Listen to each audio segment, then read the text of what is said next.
네, 반갑습니다. 오늘 말씀의 주제는 회복입니다. 회복인데 어떠한 회복이냐 하면 믿음의 회복,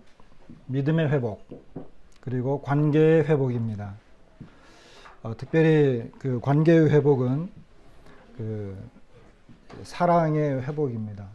관계를 회복하기 위해서는 절대적으로 사랑이 필요한데 회복의 그 뿌리는 사랑이라고 할 수 있습니다. 그래서 오늘 주제는 회복, 무엇에 대한 회복이냐면 믿음과 사랑, 이 관계가 회복되는 것을 오늘 보겠습니다.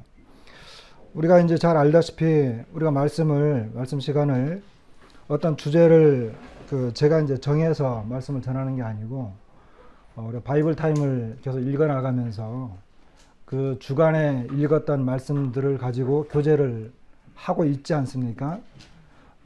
그래서 이제 저는 어떤 면에서 좀 편하기는 합니다. 편하다고 해서 그냥 가만히 있다가 주일날 아침에 말씀을 전하는 것은 아니죠. 솔직히 말씀드리면 저 같은 경우는 개인적으로 수요일쯤부터는요 거의 편안하게 쉬지 못합니다. 잠도 편안하게 잘 수가 없습니다. 왜 그러냐면 그 말씀 교재를 이제 준비해야 되고 또 복음을 우리가 이제 그 파노라마 복음을 이제 하고 있기 때문에 이 복음 파노라마를 하기 위해서 또 이제 준비를 해야 되기 때문에 그렇습니다. 그래서 오늘은 이 회복이 주제인데 요한복음 20장 19절부터 21장까지 이렇게 볼 수 있으면 보도록 하겠습니다. 요한복음 20장 19절 말씀부터 이제 21장까지인데 이 내용은 우리가 아주 잘 아는 내용입니다. 그런데 이제 요한복음에는 요한복음과 마태복음에는 이 내용이 잘 기록이 되어 있지 않아요. 어떤 내용이 기록되지 않았느냐 하면 그 제자들이 이제 주님이 부활하신 소식을 들었습니다. 주님이 부활하셨다라고 하는 그 내용 자체도 제자들은 믿기가 어려웠고 이해하기가 참 어려운 그런 사실이었습니다. 그런데 안식 후 첫날에 분명히 이제 마리아를 통해서 주님이 부활하셨다고 하는 소식이 제자들에게 전해졌습니다. 그리고 베드로와 요한이 이제 이 부활하신 곳까지 이제 가서 무덤까지 가서 주님을 찾았는데 주님을 찾지 못했죠. 그래서 이제 그 요한복음에는 기록되지 않았는데 마가복음 16장과 누가복음 24장에 특히 마가와 누가는 이 사실을 이제 그 기록을 하고 있는데 어떤 내용을 기록하고 있느냐면 마가복음 16장에 있는 내용을 제가 좀 말씀드리면 안식 후 첫날에 이른 아침에 막달라 마리아가 먼저 주님을 만났습니다. 주님이 보여주셨습니다. 그러면서 이제 그 예수께서 살아나셨다라는 것과 마리아에게 보이셨다는 것을 듣고도 믿지 아니하니라 이렇게 누가복음 16장 11절에 기록이 되어 있어요. 그리고 이제 우리가 잘 알다시피 그 마가복음에 기록됐는데 그 엠마오로 가던 두 사람이 가서 남은 제자들에게 알리었으되 역시 믿지 아니하니라. 그런 다음에 이제 11 제자가 음식을 먹을 때 예수님이 그들에게 나타나셨습니다. 그러면서 그들의 믿음 없는 것과 마음이 완악한 것을 꾸짖으시니 이는 자기가 살아난 것을 본 자들의 말을 믿지 아니함이로라. 이렇게 기록이 되어 있어요. 그리고 이제 누가복음에 보면 이제 엠마오로 가던 그 사건이 있은 바로 다음에 주님께서 그 제자들 가운데 나타나십니다. 예수님이 내 손과 발을 보고 나인 줄 알라. 또 나를 만져보라. 영은 살과 뼈가 없으되 너희 보는 바와 같이 나는 있느니라. 이 말씀을 하시고 손과 발을 보이시나 그들이 너무 기쁨으로 아직도 믿지 못하고 놀랍게 여길 때에 이렇게 이런 내용이 기록되어진 것을 보게 돼요. 주님께서 부활하신 그 사실이 분명해졌고, 그리고 이제 그 사실이 제자들에게 알려졌음에도 불구하고 제자들은 그 사실을 믿지 이제 못하는 것을 보게 됩니다.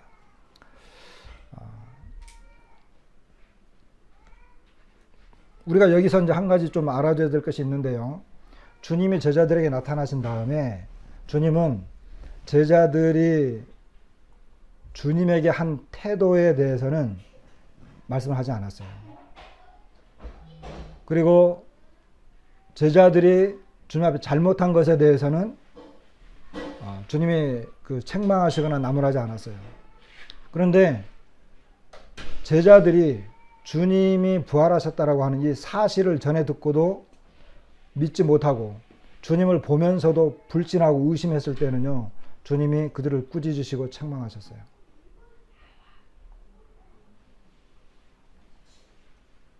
주님은 우리가 주님 앞에 실수할 수도 있고 잘못할 수도 있고 뭐 그런 경우를 많이 할 수 있어요. 그러나 그거에 대해서 주님은 책망하시지 않으셨습니다.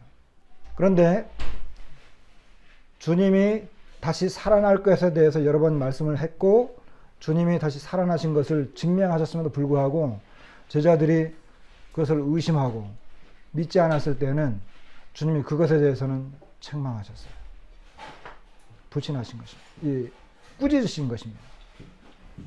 믿음이 없는 것에 대해서 복음서를 보면 주님은 자신을 믿지 못하는 것에 대해서 그것에 대해서는 주님이 책망하세요.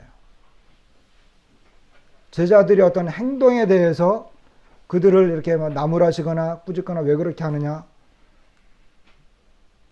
여기 요한복음 20장 21장에 보면 그 21장 14절에 보면 주님이 이제 그 갈릴리 바닷가에서 제자들이 나타나셨는데 이것은 예수께서 죽은 자 가운데서 살아나신 후에 세 번째로 제자들에게 나타나신 것이라 그랬거든요. 요한복음에는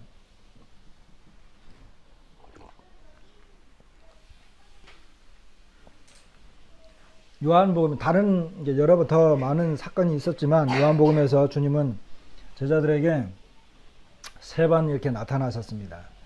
세 번 나타나셨는데 세 번 나타나셨을 때마다 주님은 제자들에게 단 한 번도 야, 너희들이 어떻게 나한테 그럴 수 있니? 너희들 그렇게 나를 그렇게 나한테 그렇게 대할 수 있니? 왜 다 도망갔니? 왜 나를 부인했니? 이런 말씀을 하지 않으셨어요. 그런데 요한복음에는 기록되지 않았지만 마가와 누가는 이 사실을 기록했거든요. 주님이 불신에 대해서, 믿음이 없는 것에 대해서는 주님이 꾸짖으신 거예요. 그러니까 우리가 살아가면서 잘못할 수는 있어요. 이것이 우리가 잘못을 유도하는 것은 아니에요. 죄를 지을 수도 있어요. 회개하면 되잖아요. 그런데 마땅히 꾸짖음 받고 책망받아야 되는 내용이 있어요. 그게 뭐냐 하면 그것은 믿음이 없는 거예요. 주님에 대한 믿음이 없는 거예요. 불신, 이것은 주님으로부터 마땅히 책망받아야 되는 내용이고 주님은 실제로 그렇게 하셨어요.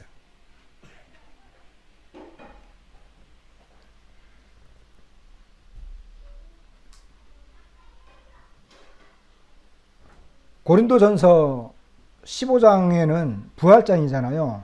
근데 부활장인데 그 부활장을 이게 그 열거하기 전에 사도 바울은 맨 처음에 이제 복음에 대해서 이야기를 합니다. 뭐라고 하느냐면 형제들아 내가 너희에게 전한 복음을 너희에게 알게 하노니 이는 너희가 받은 것이요 또 그 가운데 선 것이라. 너희가 만일 내가 전한 그 말을 굳게 지키고 헛되이 믿지 아니하였으면 그로 말미암아 구원을 받으리라. 이렇게 이야기해요. 그러면서 이제 주님이 3절에 내가 받은 것을 먼저 너에게 전하였노니 이는 성경대로 그리스도께서 우리 죄를 위하여 죽으시고, 그러면서 누구에게 나타나고 누구에게 나타나고 쭉 이렇게 하면서 마지막에 자기에게 나타났다.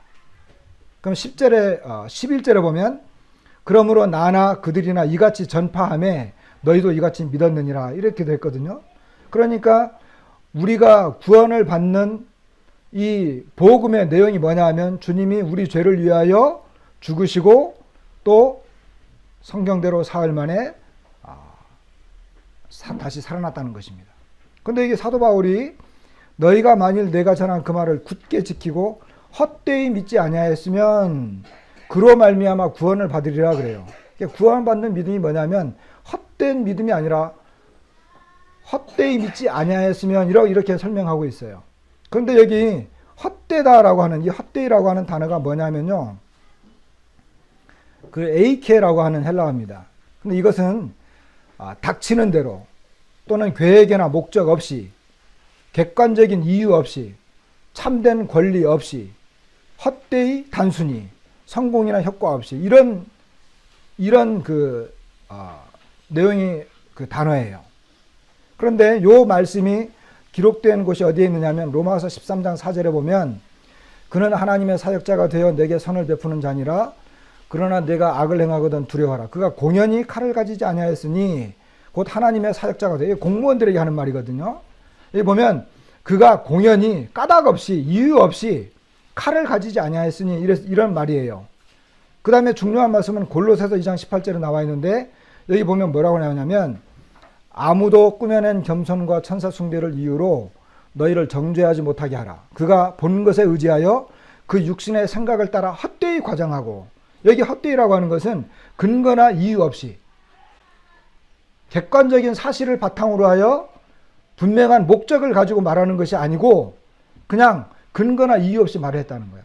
그러니까 사도 바울이 고린도전서 15장에서 헛되이 믿지 아니하였으면 그로 말미암아 구원을 얻으리라 그럴 때에는 이 주님이 우리 죄를 위하여 죽으시고 장사 지낸 바 되었다가 다시 성경대로 사흘 만에 다시 살아나셨다는 이 사실은 객관적인 이유와 근거를 가진 분명한 사실이라고 하는 것입니다. 그러니까 우리가 믿고 있는 이 주님의 죽으심, 그리고 장사되심, 그리고 부활하심은 이유 있는 믿음이라고 하는 거예요. 우리가 그걸 믿을 때. 사도 바울이 복음을 전하면서 이 일은 어느 한쪽 구석에서 일어난 일이 아니다. 그리고 사도 바울이 아그리빠 왕 앞에서 단대히 이야기할 때도 당신들은 왜 하나님께서 죽은 자를 다시 살리시는 것을 믿지 못할 일로 여기십니까? 이렇게 이야기했거든요. 그러니까 부활은 하나님의 능력의 그 주권하에서 일어나는 사건이라는 거예요. 그런데 하나님의 아들 되시는 예수님이 내 죄를 위해서 죽으셨다가 장사되었고 또 사흘 만에 성경대로 다시 살아난 것은 성경대로라고 하는 일을 근거를 가진 객관적인 분명한 사실이라는 거예요. 그리고 우리가 믿고 있는 그것도 그런 분명한 이유 때문에 이 사실을 믿고 있다는 거예요. 그것으로 말미암아 우리가 뭐예요? 구원을 받은 것입니다.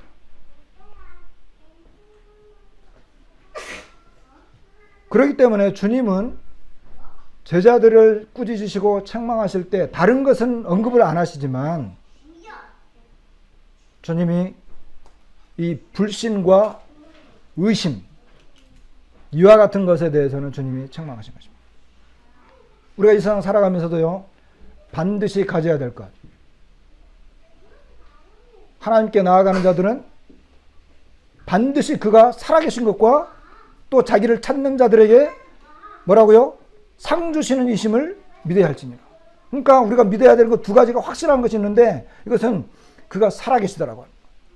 그리고 자기를 찾는 자들에게 상 주신다라고 하는 것. 이것은요, 하나님이 우리를 믿도록 하시는 거예요. 믿어야 되는 거예요. 그렇기 때문에 주님이 이제 제자들에게 나타났습니다. 요한복음 20장 그 19절부터 보면 주님이 나타나셨잖아요. 그래서 참 우리에게 감동되는 말씀이 있는데 그게 뭐냐 하면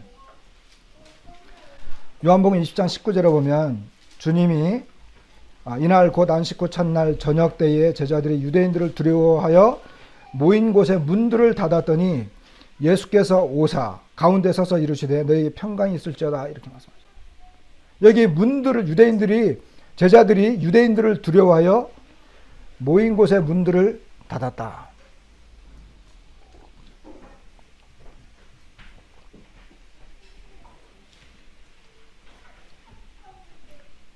제자들이요 문을 닫았습니다. 왜 닫았죠? 두려움 때문에 닫은 거예요. 그리고요 26절에도 주님이 두 번째 나타나실 때에도 여드레를 지나서 제자들이 다시 집 안에 있을 때에 도마도 함께 있고 문들이 닫혔는데, 그러니까 제자들은 두려움 가운데 계속 그 문을 닫고 있었어요. 그 문은 닫힌 문이었어요. 그런데 놀라운 것은, 우리에서 정말 주님 앞에 감사가 되고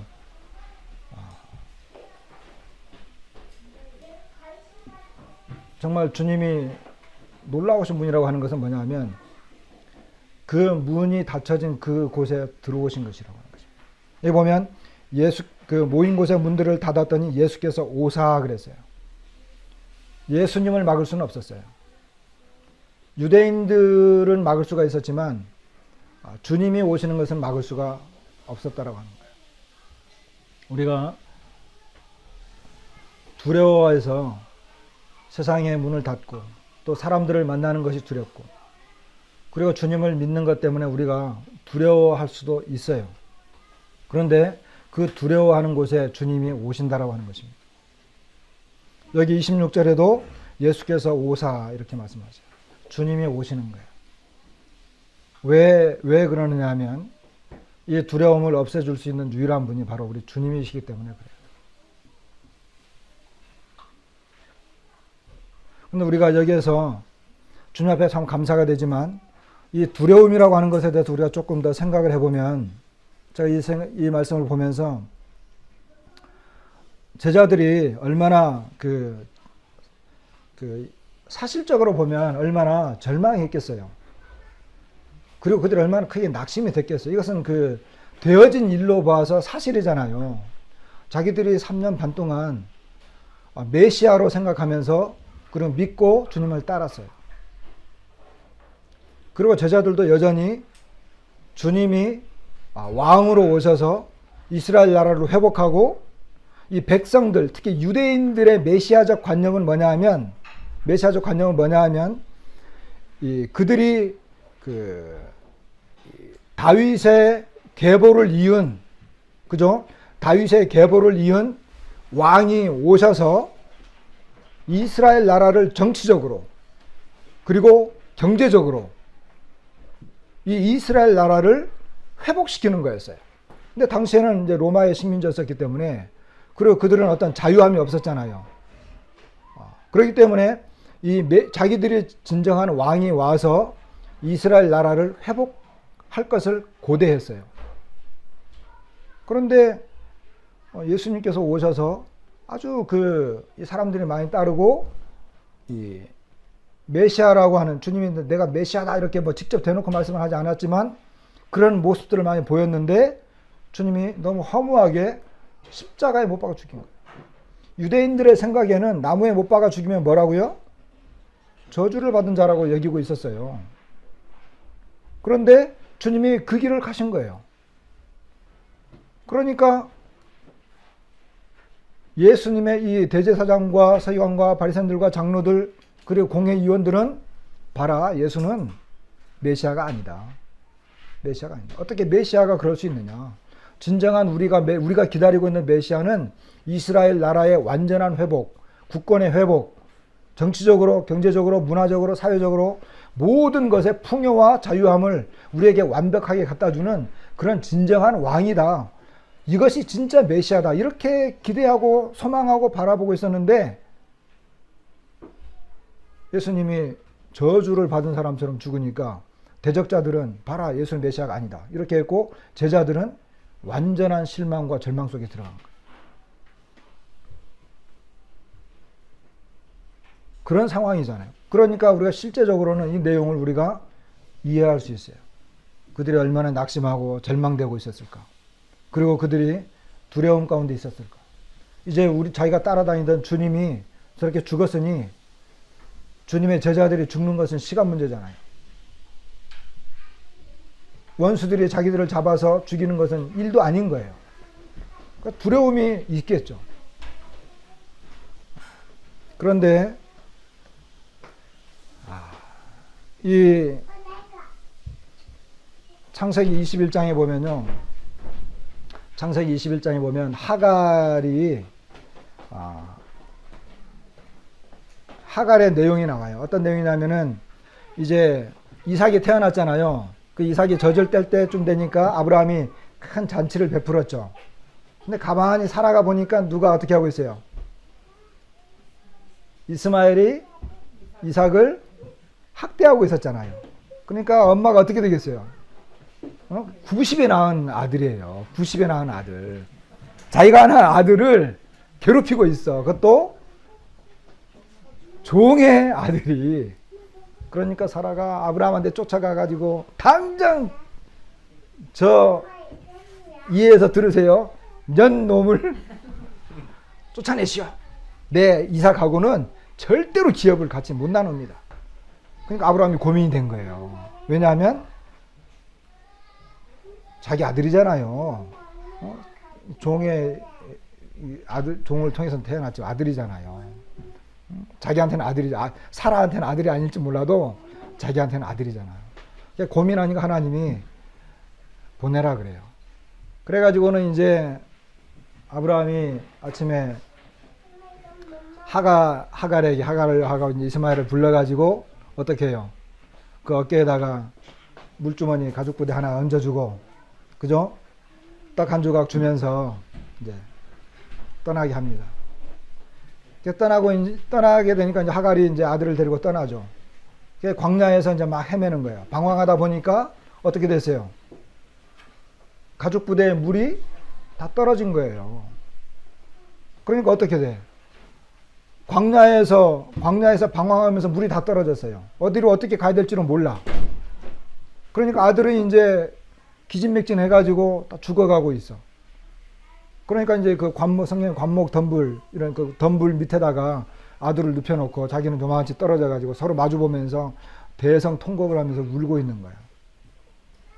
그때 하나님의 사자가 하갈에게 나타나가지고 내가 너의 이 아들의 울음소리를 내가 들었다. 그러면서 내가 너의 아들로를 통해서도 큰 민족을 이루게 하겠다 하면서 이렇게 약속을 해줘요. 그때 성경에 뭐라고 나오냐면 하나님께서 하갈의 눈을 밝히심에 하는 말씀이 나와요. 하갈의 눈이 떠진 거예요. 그러고 눈이 떠진 다음에 어때요? 거기가 브엘세바 광야거든요. 눈이 떠지니까 바로 앞에 있는 샘물이 보인 거예요.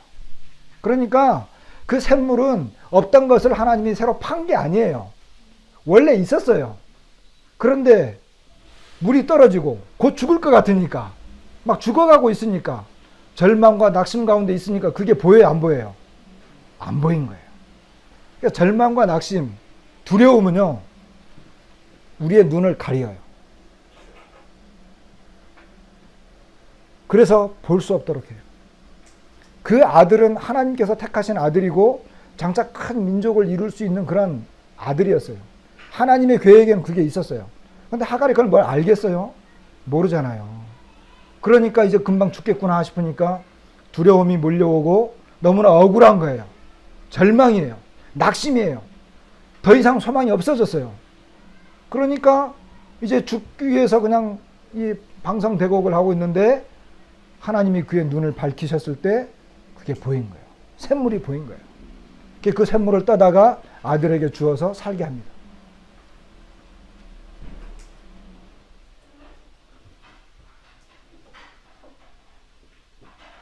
열왕기하 6장 8절에는 어떤 내용이 나옵니까? 이 아람 왕이요. 그러니까 이 아람 왕이 이스라엘을 침공하려고 할 때마다 엘리사가 왕에게 가서 아람 왕이 일로 공격해 올 거니까 거기에 숨어 있다가 치십시오. 그러니까 아람 왕의 작전을 다 알고 있어. 엘리사가. 근데 이런 사실을 나중에 아람 왕이 알아요. 저 이스라엘은 엘리사라고 하는 하나님의 사람이 있어가지고 그 왕이 침실에서 이렇게 하는 그 작전 계획을 다 압니다. 그러니까 우리가 아무리 공격을 하려고 해도 다 알아버려가지고 어쩔 수가 없습니다. 막 이러는 거예요. 그래 이제 그 엘리사를 잡기 위해서 아람 왕이 와가지고 이제 그 성문 밖에 이제 쫙 진을 친단 말이에요. 근데 그것을 엘리사의 종이 딱 봤더니 아침에 일어나 보니까 그냥 대군이 엘리사를 잡기 위해서 온 거예요. 이 내용 아시죠? 그냥 막 두려워해가지고 이제 엘리사에게 큰일 났습니다. 이거 어떻게 합니까? 그러니까 엘리사가 우리와 함께 있는 자가 저들과 함께 있는 자보다 훨씬 많다. 그러면서 이 종의 눈을 열어서 보게 하십시오. 그러니까 종이 눈을 딱 뜨니까 어때요? 하늘의 천군 천사가 자기들을 딱 버티고 있는 거예요.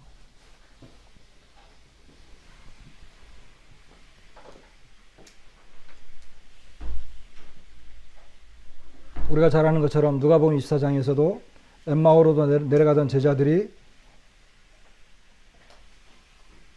그들의 눈이 가려져서 그인 줄 알아보지 못하거늘 주님과 그들의 절망과 낙심 가운데 있을 때 그들이 주님을 알아보지 못했습니다. 우리가 살아가면서 절망이 있고 두려움이 있을 수 있습니다. 그렇죠? 그런 경우 많이 있잖아요. 그러면 우리는 현실을 보게 돼요. 앞에 있는 걸 보게 돼요. 그리고 낙담하게 되면 더 이상 주님을 보지 못합니다. 그것이 우리의 연약함이에요. 제자들도 그랬어요. 그러니까 예수님께서 오신 거예요. 3번씩이나 나타났어요. 이것은 주님이 우리를 향하신 사랑이에요. 그리고 처음에 왔을 때는 제자들에게 자기를 직접 보여줘요. 그죠? 내 손을 만져봐라. 내 허리 옆구리에 상처난 것을 봐라. 그때 도마는 있었어요? 없었어요? 없었어요. 요한은요, 참 좋은 사람이에요. 요한과 도마는 서로 같은 제자이고 친구잖아요. 그런데 그 사건을 기록해놔요. 그죠? 주님이 처음 오셨을 때에는 도마가 없었잖아요. 그죠? 도마가 없었는데, 도마가 나는 주님의 손을 만져보지 않고, 그 손가락에 손을 넣어보지 않고, 옆구리에 내 손을 넣어보지 않고는 주님을 믿을 수가 없다. 그러니까 다시 여드레가 지난 다음에 안식 후 전날에 주님이 또 오셨어요. 누구 때문에 왔어요? 누구 때문에 왔을까요? 도마 때문에 온 거예요. 도마 때문에. 그러면서 뭐라고 말해요? 믿음이 없는 자가 되지 말고 믿는 자가 되라. 믿음 없는 자가 되지 말고 믿는 자가 되라. 그러니까 도마가 그때야 이제 나의 주님이시오, 나의 하나님이십니다. 이렇게 고백을 한다고요. 그러니까 너는 나를 본고로 믿느냐? 보지 못하고 믿는 자들은 복되다. 왜 이 말씀 하셨을까요? 제자들의 말을 듣고 도마가 그래? 주님 살아났어? 정말이야? 그러면서 할렐루야를 외치면서 제자들과 함께 기뻐해야 되는데 그는 볼 때까지 믿지 못한 거예요. 그러니까요, 믿음이 없다라고 하는 것은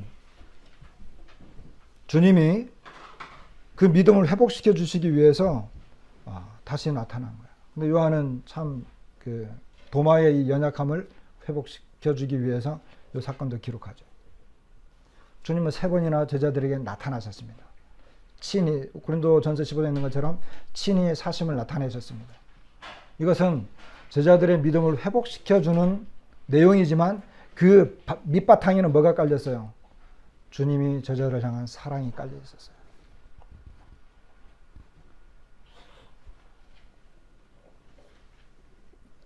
히브리서 10장 36절부터는요, 이런 말씀이 있어요. 너희에게 인내가 필요함은 너희가 하나님의 뜻을 행한 후에 약속하신 것을 받기 위함이라. 잠시 잠깐 후면 오실 이가 오시리니 지체하지 아니하시리라. 나의 의인은 믿음으로 말미암아 살리라. 또한 뒤로 물러가면 내 마음이 그를 기뻐하지 아니하리라 하셨느니라. 우리는 뒤로 물러가 멸망할 자가 아니요 오직 영혼을 구원함에 이르는 믿음을 가진 자니라. 이런 말씀이 있습니다. 여기 너희에게 인내가 필요함은 너희가 하나님의 뜻을 행한 후에 약속하신 것을 받기 위함이다. 잠시 잠깐 후면 오실 이가 오시리니 지체하지 아니하시리라. 나의 의인은 믿음으로 말미암아 살리라.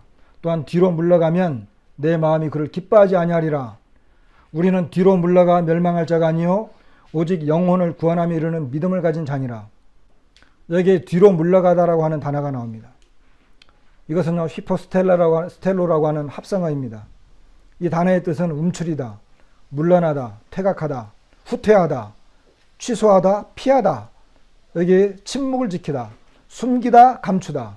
특별히 후퇴하다, 피하다, 침묵을 지키다, 숨기다, 요 단어에 우리가 좀 주의해 볼 필요가 있어요. 왜냐하면 사도행전 20장 20절에 사도 바울이 그 에베소 교회 장로들에게 뭐라고 하느냐면요, 유익한 것은 무엇이든지 공중 앞에서나 각 집에서나 거리낌 없이 여러분에게 전하여 가르치고 유대인과 헬라인들에게 하나님께 대한 회개와 우리 주 예수 그리스도께 대한 믿음을 증언한 것이라. 여기 유익한 것은 무엇이든지 공중 앞에서나 각 집에서나 거리낌 없이 여러분에게 전하여, 여기 거리낌 없이 여러분에게 전했고 가르쳤다는 거예요. 이것은 적극적인 거예요. 사도 바울은 이 아시아 지역에 있을 때, 그리고 에베소에서 그가 사역할 때 거의 이제 2년 반 동안 사역을 했잖아요. 거기에서 온 아시아 지역 사람들이 복음을 들었다 그랬어요. 근데 이때 왜 그런 현상이 벌어졌느냐 하면 사도 바울은 여기에서 무엇이든지 공중 앞에서 각 집에서 거리낌 없이, 물러남 없이, 후퇴함 없이, 오직 나의 의인은 믿음으로 말미암아 살리라 한 것처럼 그는 앞을 향해서 믿음을 향해서 앞으로 나아간 거예요. 복음을 전한 거예요. 그리고 그 21절에 있는 것처럼 헬라인들에게 하나님께 대한 회개, 우리 주 예수 그리스도께 대한 믿음을 증언했다, 이렇게 말하고 있어요. 그런데 갈라디아서 2장 11절에는 이 안디옥에 이 게바, 다시 말하면 베드로가 왔을 때 사도 이 바울이 이 게바를 책망할 때 일이 나와요. 어떤 내용이냐면 게바가 안디옥에 이르렀을 때 책망할 일이 있기로 내가 그를 대면하여 책망하였노라. 야고보에게서는 어떤 이들이 이르기 전에 게바가 이방인과 함께 먹다가 그들이 오매 그가 할례자들을 두려워하여 떠나 물러가매. 여기 할례자들을 두려워하여 떠나 물러가매. 남은 유대인들도 그와 같이 외식함으로 바나바도 그들의 외식에 유혹됐느냐. 이 야고보에서 온, 그 예루살렘에서 어떤 사람들이 왔어요. 이 사람들은 할례자들이고 율법을 지키려고 율법을 막 이렇게 주장했던 사람들이에요. 근데 베드로와 특히 베드로나 이런 사람들이 이렇게 그 이방인들하고 같이 먹다가 그 사람들이 오니까 슬쩍 피했어요. 다시 말하면 자기 이방인들하고 교제하지 않는다, 이것을 보여주기 위해서. 이것에 대해서 바울이 이 게바를 아주 심하게 책망했어요. 여기서 뭐라고 말하냐면 게바가 이방인과 함께 먹다가 그들이 오매 그가 할례자들을 두려워하여 떠나 물러갔다 그랬어요. 여기에 아까 그 단어, 여기 그 히브리서에 있는 것처럼 이 휘포스텔로라고 하는 단어, 뒤로 물러가면, 이것은 후퇴하는 것, 피하는 것, 침묵을 지키는 것, 숨기는 것. 사도행전에서는 사도 바울이 적극적으로 두려움 없이 후퇴하지 않고 믿음으로 복음을 전하기 위해서 증거하고 가르쳤고, 갈라디아에서 이 단어가 쓰일 때는 베드로가 뒤로 물러갔습니다. 피했다는 거예요. 피했다는 거예요. 숨었다는 거예요.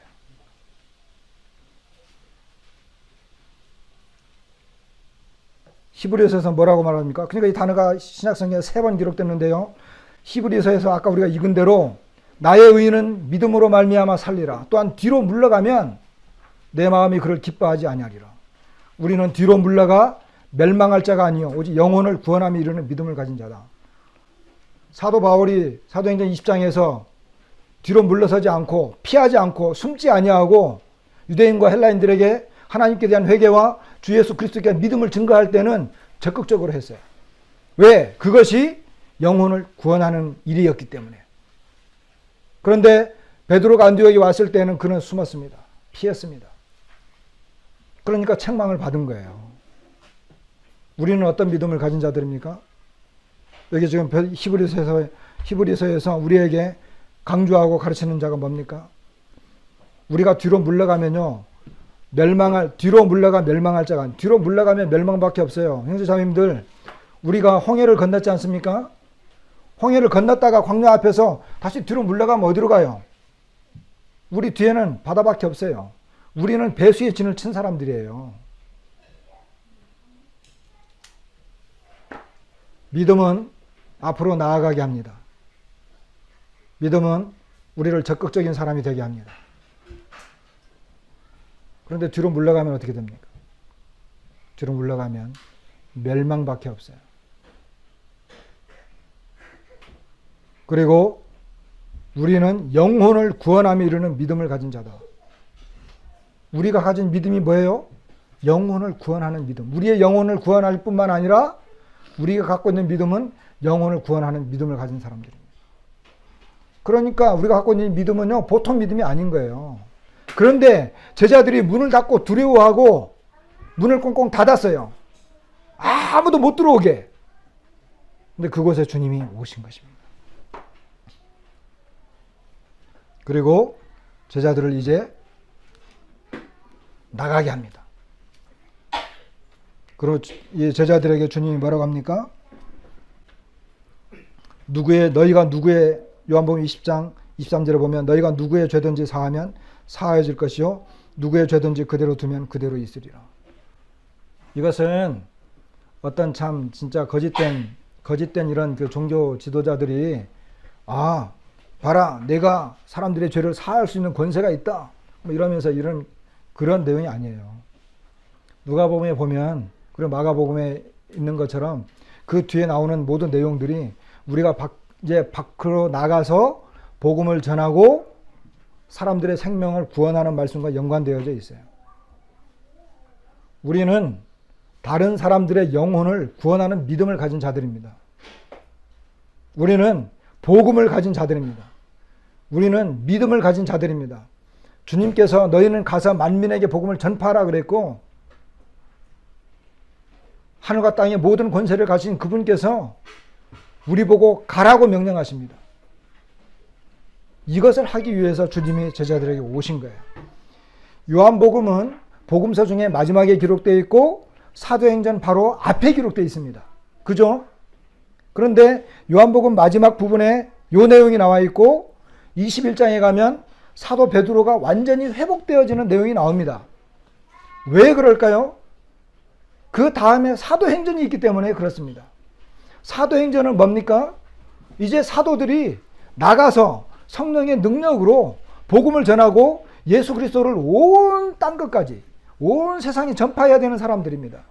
그런데 아무리 성령의 능력이 있고 이들이 예수님을 보고 가르침을 받았다 하고 그렇다 하더라도 이들이 예수님과의 이 믿음, 예수님이 오셔서 이들의 믿음을 회복시켜 주시고, 그리고 베드로를 통해서, 오늘 시간이 없어서 말씀을 못 드리는데, 베드로가 이 예수님과의 관계가 회복되어야지 사도행전이 연결되는 것입니다. 왜냐하면 사도행전에 가서 이 제자들이 실제로 뭐예요? 일을 해야 될 사람이거든요. 우리는 이제 이 예배당을 나가서 일을 해야 될 사람들입니다. 그런데 우리가 두려워하거나 절망하거나 낙심하거나 그러면 이게 되겠습니까? 그렇지 않으니까 예수님이 우리한테 오시는 거예요. 그리고 우리의 믿음을 회복시켜 주시고 계세요. 그리고 베드로와의 관계가 회복되고 있어요. 저는 이 말씀을 묵상하면서 주님이 베드로에게 와가지고 너희가 잡은 물고기를 가져오라 그럴 때 누가 가느냐 하면 베드로가 가요. 밤새도록 고기 잡았지만 못 잡았잖아요. 근데 배 오른쪽에 던져라 그러니까 막 큰 물고기, 성경에 보면 큰 물고기가 그랬거든요. 큰 물고기면 어느 정도 될 것 같아요. 혹시 성지순례 갔다 오신 분? 성지순례 가면 베드로 고기를 판다고 하더라고요. 베드로 고기. 혹시 드셔보셨어요? 얼마나 커요? 요만하대요. 근데 성경에 큰 물고기라 그러니까 어떻게 했어요? 그때는 이거에 적어도 2배는 되겠죠. 팔뚝만한 것들. 이거 153마리면요 들 수가 없어요. 10명이 들어도 힘들어요. 이 물속에 있는 물고기는. 왜 낚시꾼들이 낚시해가지고 막 땡길 때 막 그냥 자기가 끌려갈 것처럼 하면서 끌어올리잖아요. 한 팔뚝만한 물고기들 못 끌어올려요. 물속에서는 힘이 있기 때문에. 그런데 주님이 너희가 방금 잡은 물고기를 가져오라 그럴 때 누가 가느냐 하면 베드로가 가요. 물론 그 전에 주님은 떡과 물고기를 다 준비를 해 놓으셨어요. 그것은 주님이 준비하신 거예요. 베드로가 잡은 것을 요리한 것이 아니라 주님이 준비를 했어요. 왜 주님이 그들의 아침 식사를 준비했을까요?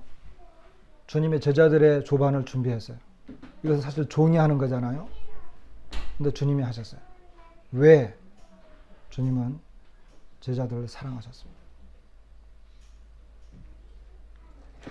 우리가 서로 사랑하는 사람들끼리는, 저는요, 저보고 형제님 뭐 하세요? 함께 식사나 하죠? 정말 좋더라고요. 그때 진짜 좋아요. 그리고 제가 우리 형제님들이나 자매들한테 이렇게 이따가 한 번씩 오늘은 이분하고 식사 좀 했으면 좋겠다. 뭐 밖에 나가면 제주도 오면 혹시 제주도에 오셔서 고기국수 드셨어요? 고기국수. 오늘 안 가시죠? 고기국수 꼭 드세요.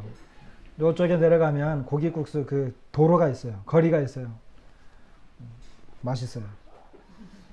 그 얼마 안 해요. 얼마 안 가는 금액인데 제가 우리 형제님들과 자매님들하고 자매님 오늘 국수나 한 것 할까요? 이럴 때 좋아요. 왜? 관계가 회복이 되니까.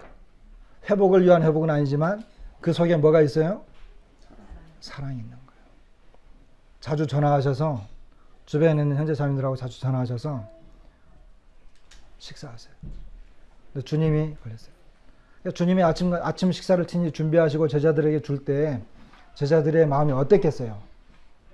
아까도 말씀드렸지만 주님이 야 너희들 나를 다 버리고 도망갔지. 어떻게 그럴 수 있냐. 이런 말씀 한 번도 안 했어요. 베드로한테 너 왜 나를 부인했어? 이런 말씀 하지 않았어요. 오히려 주님은 베드로에게 내가 나를 사랑하느냐. 제가 이 말씀을 이렇게 늘 그래요. 언제든지 그래요. 이 말씀을 생각할 때마다요. 이 말씀은 정말 이 말씀을 뭐 가르친다고 해야 되나요? 말씀을 전하기 어려운 내용 중에 하나예요. 왜냐하면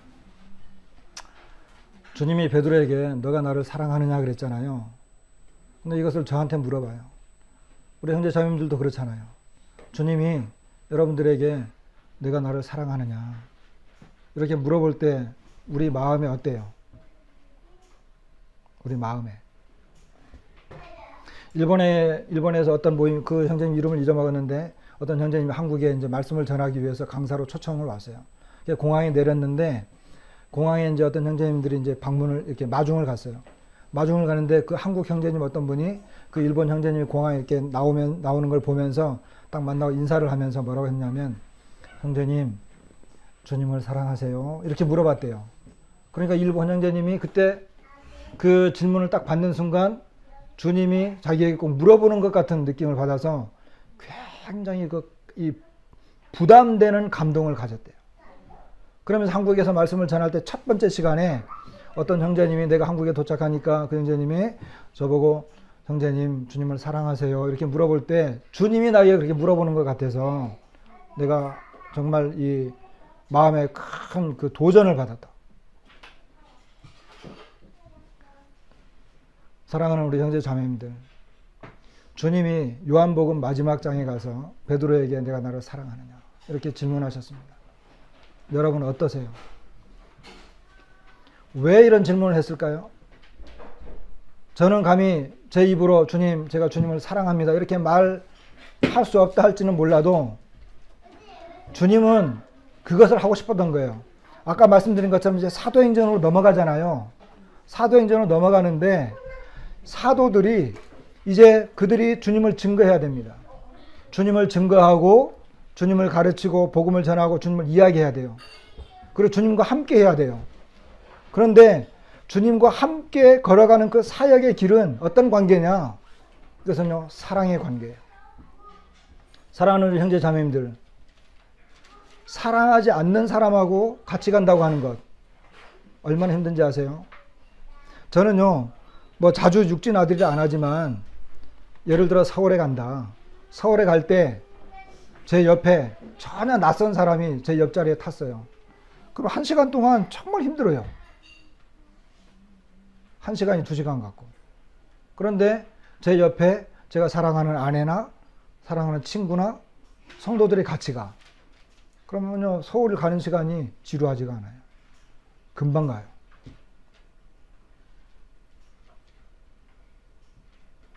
사도행전은 지금도 시작되고 있는데, 사도행전은 성령행전, 제자들의 행전, 제자들의 행보 이런 것으로 표현되지만 사실은요, 사랑의 행전이라고도 할 수 있어요. 제자들이 주님을 알았죠. 베드로는 사도행전의 전반부의 주인공으로 나옵니다. 주님과 베드로의 사랑의 관계가 이 관계가 회복이 되는데 무엇으로? 사랑으로 회복됐어요. 우리가 이 세상 살아가면서 주님과 나가 사랑의 관계라고 하는 것이 계속 인지되어지고 깨달아지지 않으면 이 세상 살아가는 게 힘들어요. 복음을 전하는 거 힘들어요. 모임생활 하는 거 힘들어요. 복음 전하는 것 힘들어요.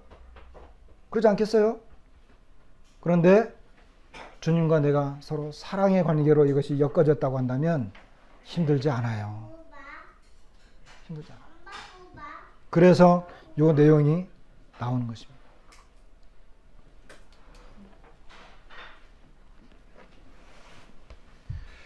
믿음의 회복의 두 가지 기둥은 믿음이고 사랑입니다. 주님께서 그것을 마지막으로 나타나셔서 제자들에게 이것을 해주셨습니다. 근데 이것은 오늘날 살아가고 있는 우리들에게도 마찬가지입니다. 주님이 우리에게 묻습니다. 내가 나를 사랑하느냐?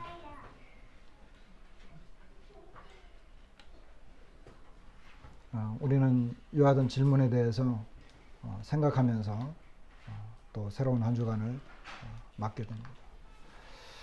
말씀을 마치겠습니다.